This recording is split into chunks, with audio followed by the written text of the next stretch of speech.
Ever since I was a kid, I've been fascinated with the ocean. My mom hated it.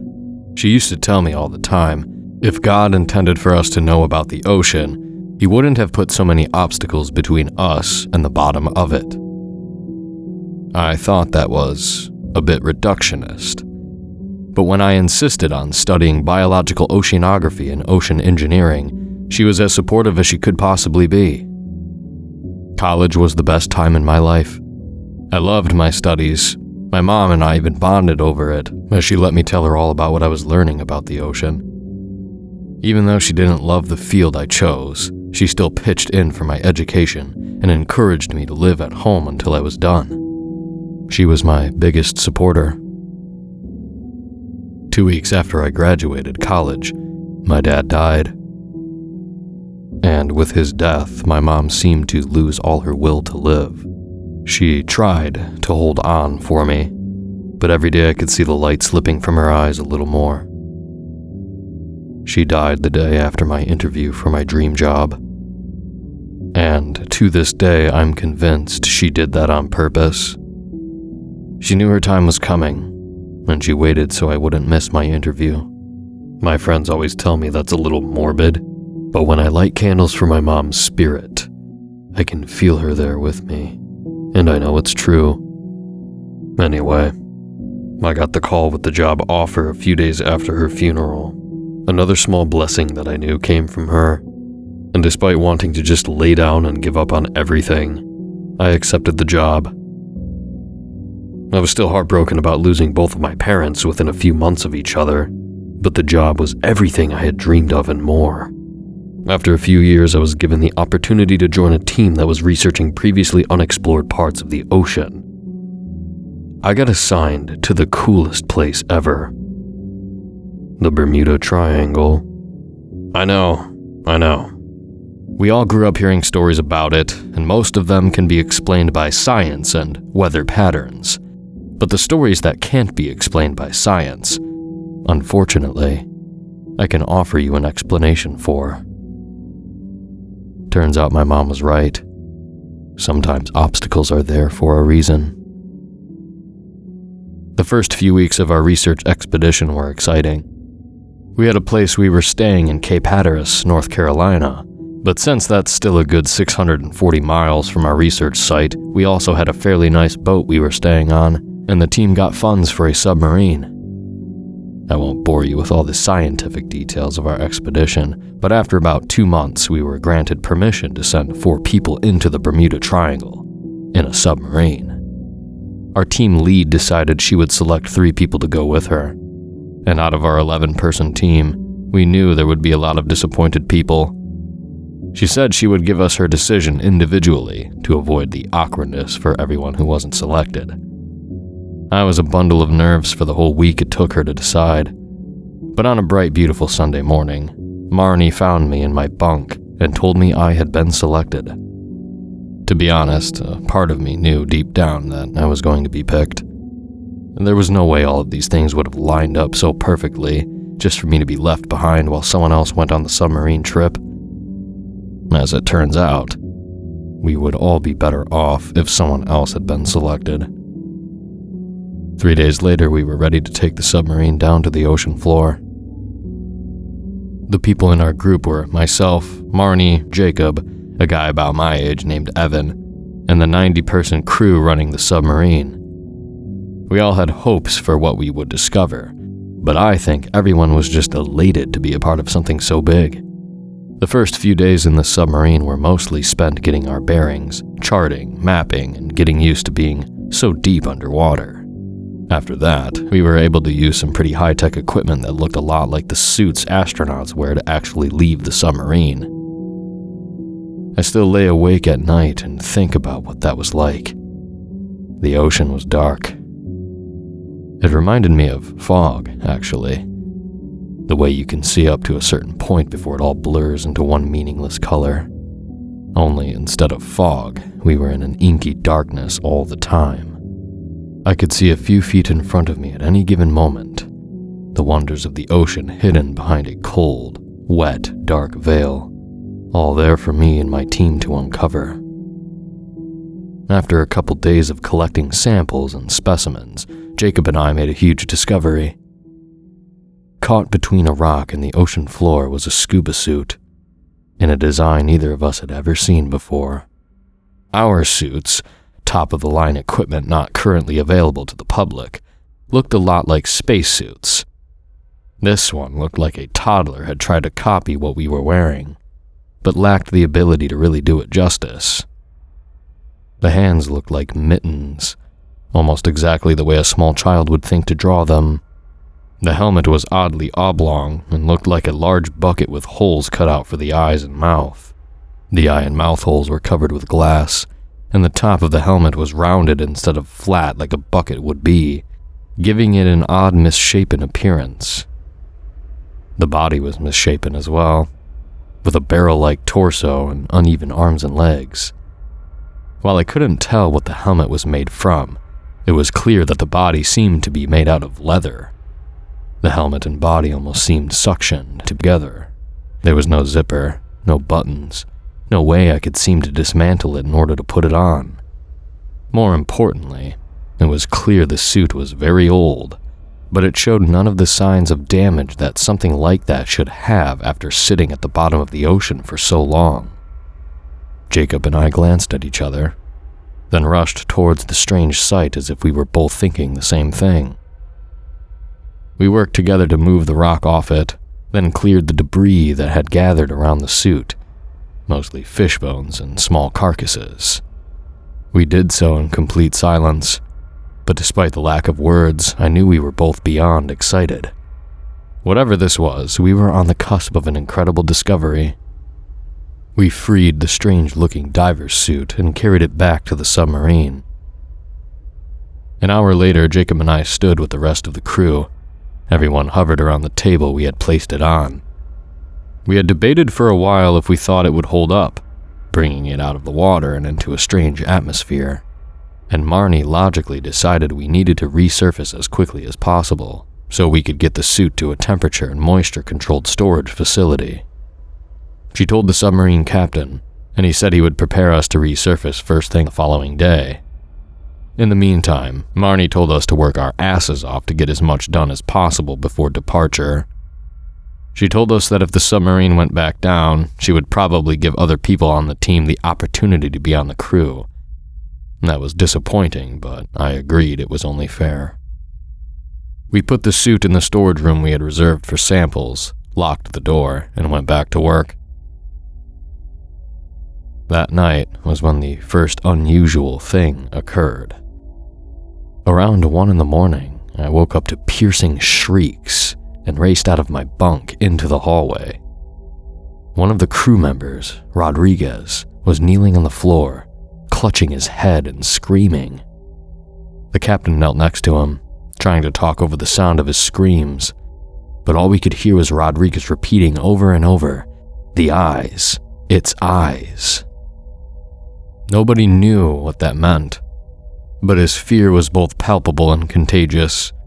The captain assured us that sometimes people struggle with being underwater for very long, and Rodriguez would get the best medical and psychiatric care possible once we got back to the surface. He insisted we all go back to our bed, and everyone complied, slinking off to our bunks like a bunch of chastised children. The first thing I did in the morning was go back to the captain and ask if Rodriguez was okay. The captain smiled in greeting and assured me that Rodriguez was a bit sick, but they were sure he would be just fine. I thanked him, and as I was leaving, I heard him call out, "If God wanted us to explore the ocean, we would have gills." It was my mom's favorite joke. Every time I talked about new advances in oceanic technology, she would say that to me with a smile and pat me on the arm. I turned around and stared at the captain. "What was that?" I said. He was already facing away from me and glanced back over his shoulder. "Sorry, what?" I knew my face was tight, my voice reflecting my nerves. "What did you say?" "As I was walking away, you said something about exploring the ocean." He gave me a concerned look. Are you okay, Dr. Williams? I didn't say anything. I nodded, every muscle in my body feeling like a tense rubber band. Yes, I'm fine. Thank you. I guess I was just lost in my thoughts. As I walked out, he muttered, Can't have another crazy on my ship. I made my way back to the sample room, which was once again unlocked, and joined Marnie where she stood next to the area we had reserved just for the diving suit. Marnie had sent Evan out after Jacob and I came back to chip some pieces off the rock that had pinned the diving suit to the ocean floor, and he had also collected some bits of detritus around the area as well, like fish bones and other carcasses. I walked over and said, "Have you had a chance to crack the suit open?"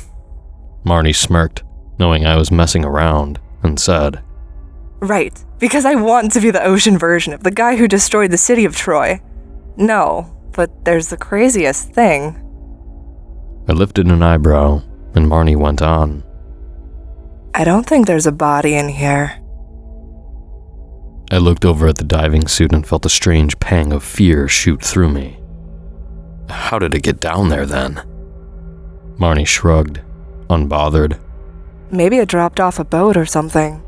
We might never get an answer to that, but we can do some testing on it and see when it was made and what it's made from.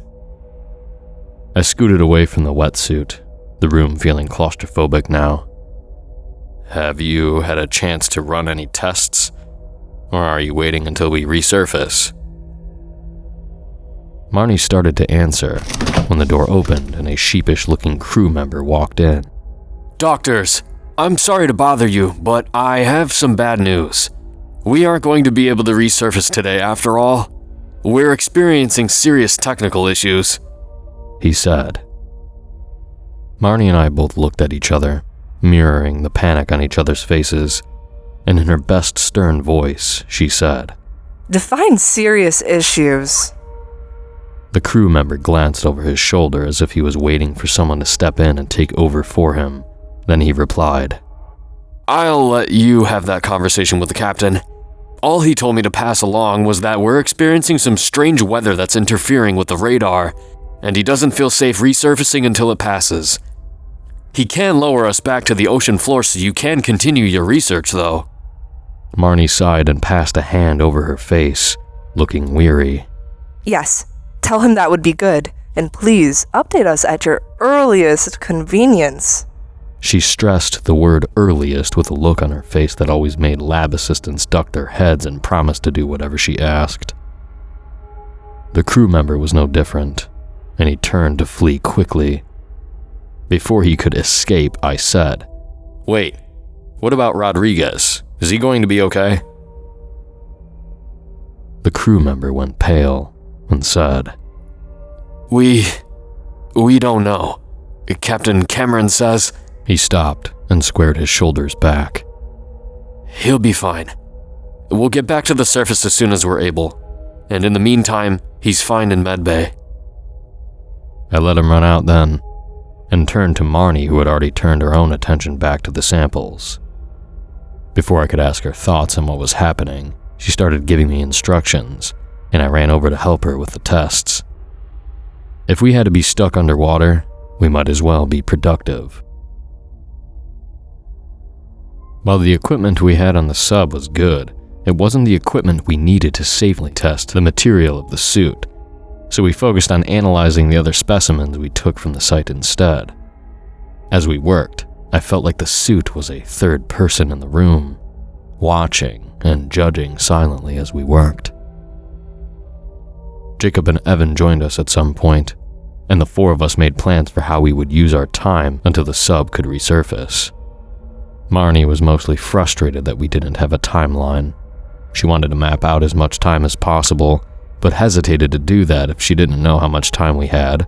Jacob and I encouraged her to schedule our days as if we were going to be staying for the full 5 days we would have had left, and promised to do all our top priority items first. With that settled, we went to the mess hall for dinner.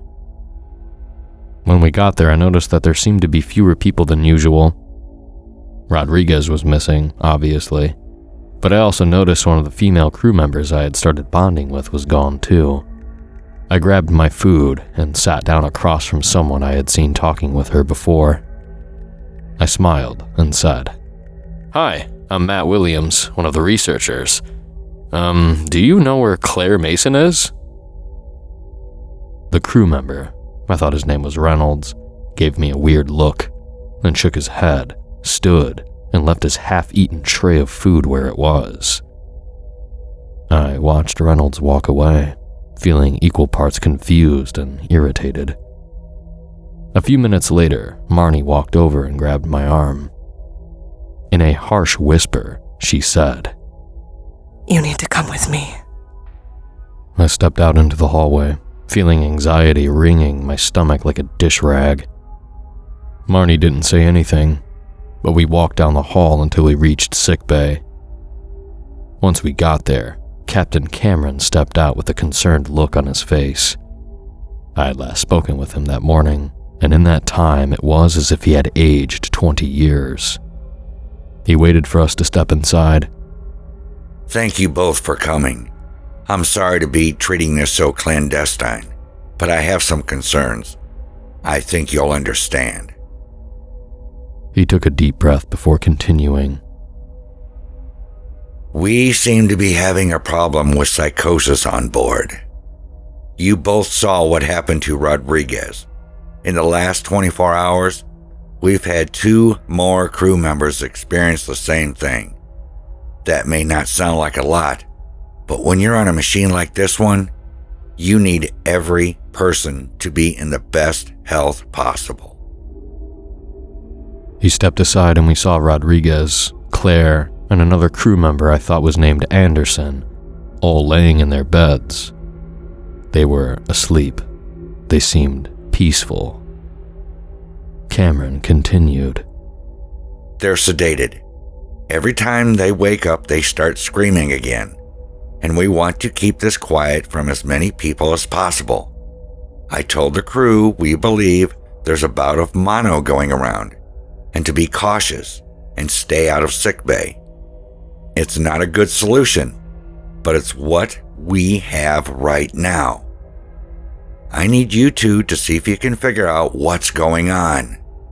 Marnie lifted an eyebrow and put one hand on her hip. We're not equipped for that, Captain. Neither of us have a degree in medicine or psychology. Don't you have a doctor on board? Captain Cameron gave her a look that I can only describe as pure desperation. Our medic isn't equipped for this either. We don't have a psychiatrist for this expedition because it was supposed to be a short one. Please just do blood tests. Something. Work with our medic and use any of his equipment that you need to. Figure out what's going on. Captain Cameron left and I turned to Marnie and said, "This all started the night after we found the diving suit. Do you think we brought some kind of bacteria into the ship that's making people sick?" Marnie winced. Shit, I hope not. But maybe we did. I'll go take a sample from it and see if there's anything weird. You go finish your dinner. She started to leave, then stopped. And Matt, do not speak a word of this to anyone. We want to keep this quiet. I sulked back to the mess hall, feeling like my trip of a lifetime was slowly blossoming into a nightmare. I finished my food, then went back to sickbay to check in with Marnie. She wasn't there, and the medic was back, but he hadn't seen her either. Concerned now, I went back to the storage room. Sitting on the floor in the corner of the room was Marnie, tears flooding her eyes looking hollow and glassy. I ran to her side. Marnie, are you okay? What's going on?" She didn't speak, didn't move, just sat there like a shell of a person. I ran from the room to the sickbay and told the medic what was going on, then went to the control room to look for the captain. When I told him what happened to Marnie and what our suspicions were, his face grew hard. He said, Lock the room you've got that thing in, and don't let anyone touch it. If one more person gets sick, I'm making you and your team get rid of it. And I'll make you bleach the entire storage room to make sure no one else gets sick. I apologized for all the trouble, agreed to his conditions, and left to update Evan and Jacob. I know Marnie told me not to, but with her out of commission, I needed as much support from the rest of our team as possible. When I got to the bunk area, Evan and Jacob were both looking tense. They motioned me inside and we huddled together on Jacob's bed. Jacob leaned in and whispered, "About 20 minutes after you and Marnie left, we heard screaming. Rogan this time. He was in the hallway near the storage room, clutching his eyes and..." Jacob hesitated as if he wasn't sure how to explain it. "He was begging for forgiveness. I don't know what about or to whom, but he kept saying, 'I didn't mean to. I'm sorry,' over and over." Evan took in a shaky breath and said, "We try to help, but the person you were sitting with before Marnie grabbed you, I think his name is Reynolds, he pushed us away and told us not to say anything." My mind reeled. It seemed like something about the suit really was making people sick. Maybe Rogan had gone into the storage room for some reason. Or maybe, an even worse thought, the bacteria on the suit that was causing this had migrated from the storage room somehow. An image popped into my head of invisible bacteria crawling on the floor, lit by a black light showing it moving in waves towards new victims. I looked up at my two teammates and said, "Cameron, Marnie, and I think the diving suit we found might have something to do with all this. Like, maybe there's some kind of bacteria on it causing all this. And with Marnie in sickbay now too, I think we may be right." We all stared at each other for a long time. "This is bad," Jacob said. Evan and I nodded in our agreement. Then Evan asked, "Well, now what do? We can't get rid of the suit.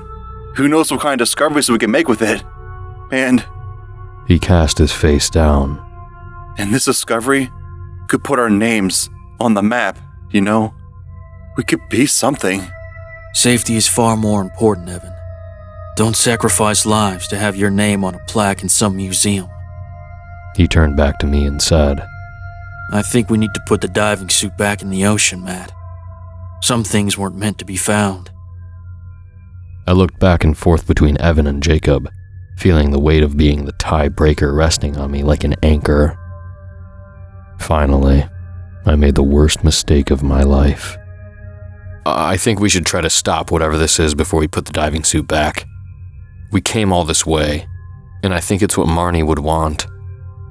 I could tell Jacob wanted to argue with me more, but when I mentioned Marnie, he closed his mouth and lowered his eyes. We agreed to meet in the storage room in an hour to try and find a way to keep the suit quarantined so no one else would get sick. The running theory was that some kind of bacteria was causing encephalitis, swelling in the brain, that was causing hallucinations and catatonia. We didn't have the right tools on board to properly diagnose them, but it was a good place to start. The three of us split up to look for supplies that might help. Evan left to look for cleaning supplies. I went to medbay to get masks and gloves, and Jacob simply said he had an idea and ran off on his own. We all had agreed to meet up outside the men's quarters again, which were thankfully on the other side of the building from the storage room. A little after 9, I rejoined Jacob in the hallway. When he saw me, he sighed and said, "I knew it. I have a bad feeling." I lifted an eyebrow. "What do you mean?" He gestured around us vaguely. "Evan isn't here. I haven't seen him since we parted ways. And finding cleaning supplies shouldn't have taken very long." I shook my head and handed in the gloves and mask. "Throw these on and let's go check." Jacob sighed again. "I had hoped to stay away from that area until we could deal with this. But all right. Let's go." We walked to the storage room together. and when we got there, Jacob pulled me gently away from the door so he could enter first. When we walked in, neither of us were surprised to see Evan laying on the floor, hands over his head, sobbing.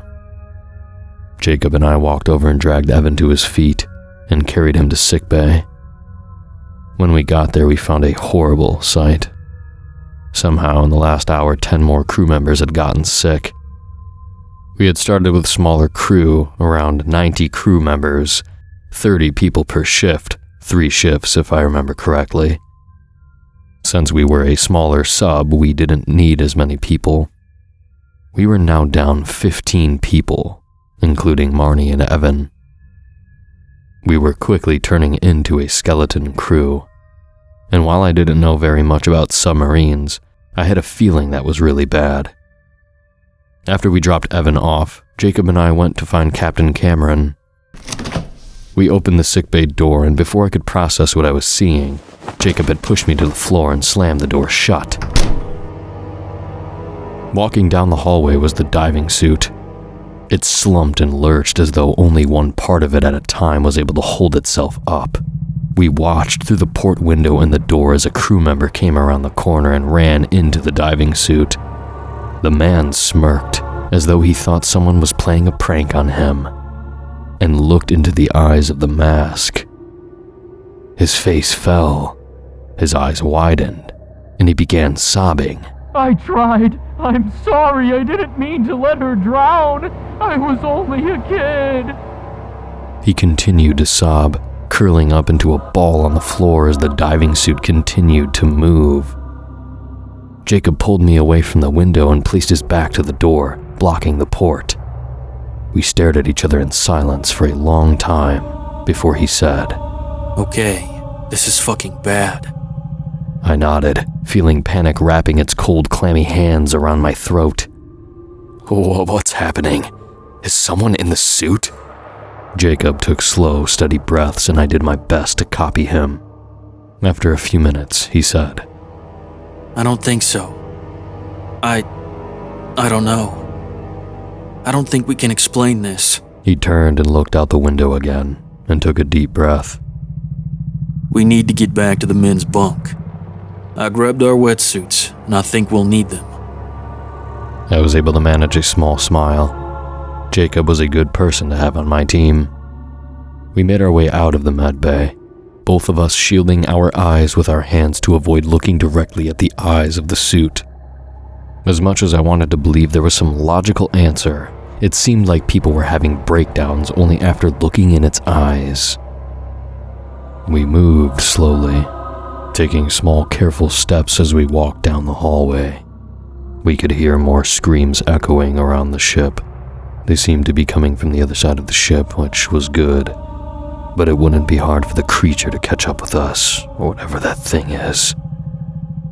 We finally got to the bunk room, and Jacob threw the door open, both of us barreling inside quickly, and we collapsed to the floor in a relieved heap. Jacob was breathing heavily, his face red, and I was worried he might have a heart attack. I found a bottle of water and passed it to him, then waited for him to recover. Finally, his breathing steadied, and he nodded to me gratefully, then pointed across the room to where 3 diving suits sat on his bunk. I rushed forward and carried his over first, then grabbed my own and put it on. Once we were both fully suited up, I turned to Jacob and asked, "What now?" He gave me a stern look and said, We have to get that thing off of this ship. It's too risky to try to contain it.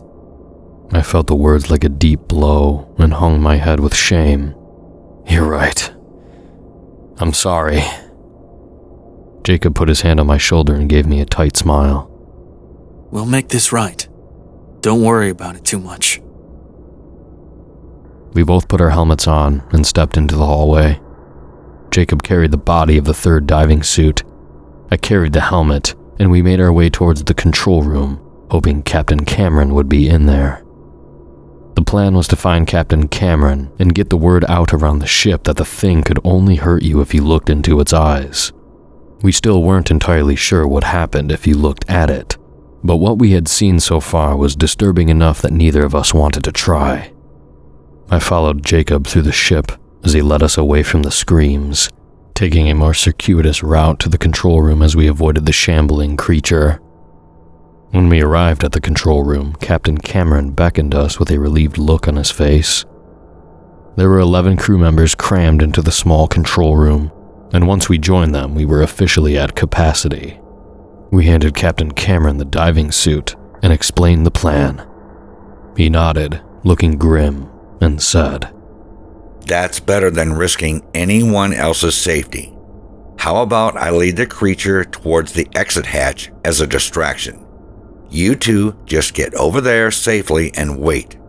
Novak will watch the cameras in there and release the hatch once you three and the creature are safely inside." He gave us a pitying look. "I wish I didn't have to put you two in so much danger, but I don't see another option." Jacob and I both nodded resolutely. It was my decision to bring this thing on board. I want to do what I can to make it right, I said. Jacob put his hand on my shoulder and said, I was involved in that decision too, and I second this one. Let's fix our mistake. Captain Cameron nodded, slipped into his diving suit, and the three of us stepped into the hallway. Jacob pointed to the right and then at Captain Cameron and nodded, then pointed to the left and gestured for me to follow him. We made our way down the hall, towards the exit hatch. It was a sealed, pressure-controlled room that we could use to come and go for specimen collections. It was also exactly big enough to hold me, Jacob, and the creature. The few crew members we passed, we warned about what was happening, and told them to hide somewhere safe and keep their heads down. I was starting to get nervous about the number of people we had sedated in medbay now.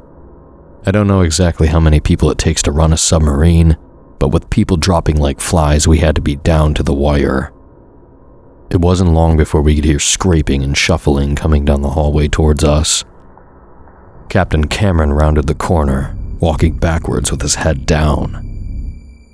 I glanced at Jacob and realized that if the thing pursued Cameron instead of us, we would never be able to get rid of it.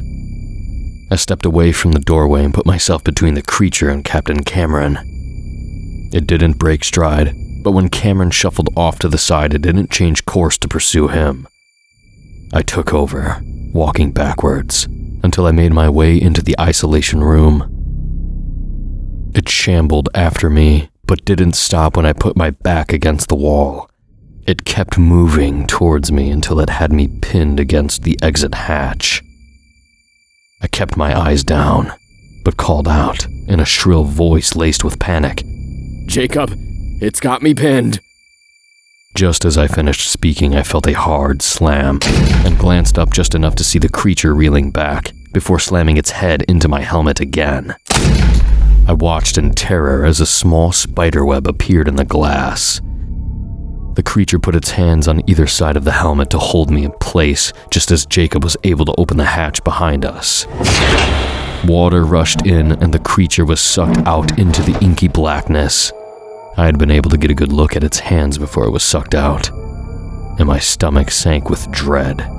I was almost certain the suit was stitched from human skin. Even with that fresh panic, I was thrilled. Gravity and physics took care of the problem for us. Then a leathery hand reached back inside, wrapped itself around my ankle, and yanked me into the cold, dark ocean. Despite our depth, I could tell a storm was raging above us.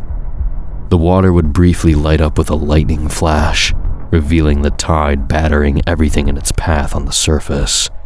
I could only see the creature when the lightning would flash, but I could tell it was trying to get back to the submarine, with me in tow.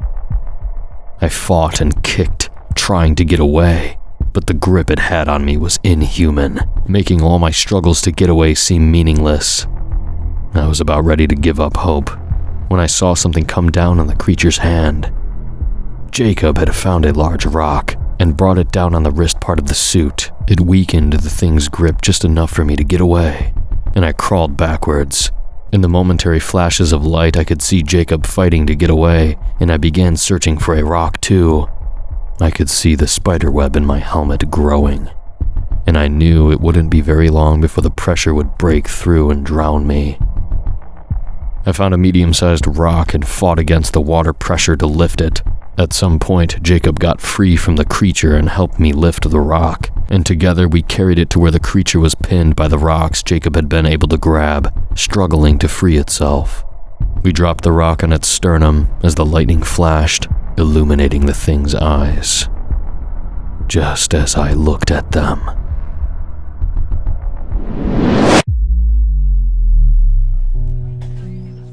Instantly, I was transported somewhere else. It was a sunny day in November, unusually warm and bright, and I walked down a hospital hallway. I was moving slowly, even though the nurses had called me to hurry. I had been scared. I knew my mom was close, and I wasn't ready to say goodbye. I think part of me had hoped that if I never got to the room, I would never have to see her die. In a sense, I was right. I didn't watch her die, because she had already passed when I got to the room. The nurse said if I had only been 1 minute earlier, I might have been able to say goodbye. In the memory, I sank to my knees in the doorway of my mom's room and began weeping. I felt a hand on my shoulder and turned around, expecting to see a doctor, but instead I found myself looking right in the face of the diving suit. When we made eye contact, I was plunged again into a memory. This time I found myself kneeling at my dad's grave, as my mom sobbed beside me. It was the moment I had known I would lose my mom as well. One of the most painful days of my life. Again, I felt a hand on my shoulder, but this time I looked down, saw the human leather glove, and closed my eyes tight. I felt the creature turn me around, could feel its face inches from mine, but I refused to open my eyes. I could feel its rage radiating out from it as the hands moved from my shoulders to my sternum and began tearing my chest cavity open. The fingers sank into the soft skin and tissue in my chest, biting through the meat of my flesh and wrapping around my bones. I could feel my ribcage bending and instinctively opened my eyes as I screamed. I was instantly plunged into another memory, this one from the time I had dealt with a bully in college. But this time I was ready, and as soon as I felt the creature's hand on my shoulder, I bolted. I ran through the hallways of my old college until it faded into the green and gray of the cemetery my parents were buried in. I forced myself not to falter as I ran past my crying mother, the creature still shambling after me. The cemetery faded until it was replaced by the hospital, and I continued to run despite the burn in my chest and arms. I reminded myself it was a dream, a hallucination, but the terror remained. After what felt like years, the hallway faded into black, and I woke up.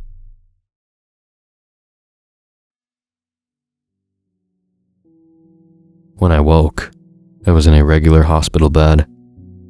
Marnie was in the bed next to me, the curtain between us pulled back. Her face looked drawn and tired, older than I remembered. I took a moment to get my bearings, then pressed the call button for a nurse. A nurse wearing light purple scrubs walked in and lifted her eyebrows in surprise when she saw me. "Oh my God, you're awake! This is incredible! Let me call your doctor!" She rushed over and did something on the computer next to me, took my vitals, then ran from the room. She entered a few minutes later with a doctor in tow. They fussed over me for a while and gave me a little information. But I got the real story from Captain Cameron when he arrived. Captain Cameron, or Nate, as he told me to call him, told me what had happened. He said that Jacob and I had just managed to pin the creature when I had fallen to my knees and begun sobbing. Jacob carried me back to the submarine and put me in the isolation chamber. When they opened it, I was there and catatonic. but Jacob was nowhere to be seen. They weren't exactly sure what happened to him. They think he got grabbed by the creature, or maybe it was starting to get free and he ran back to stop it.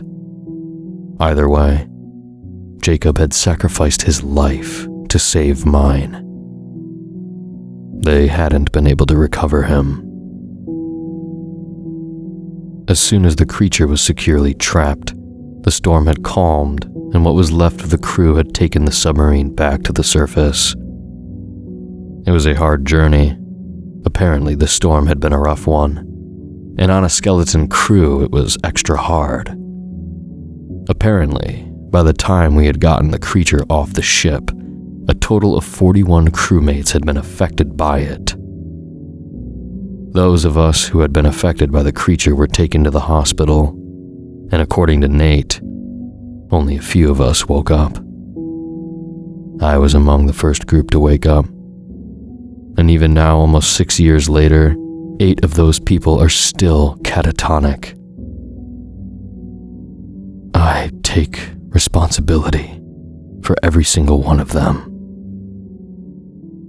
Marnie woke up eventually, and even though she said she didn't blame me for what happened, I was still removed from her team. That's okay. I'm not as interested in the ocean as I used to be. It turns out, the ocean hides some secrets for a reason.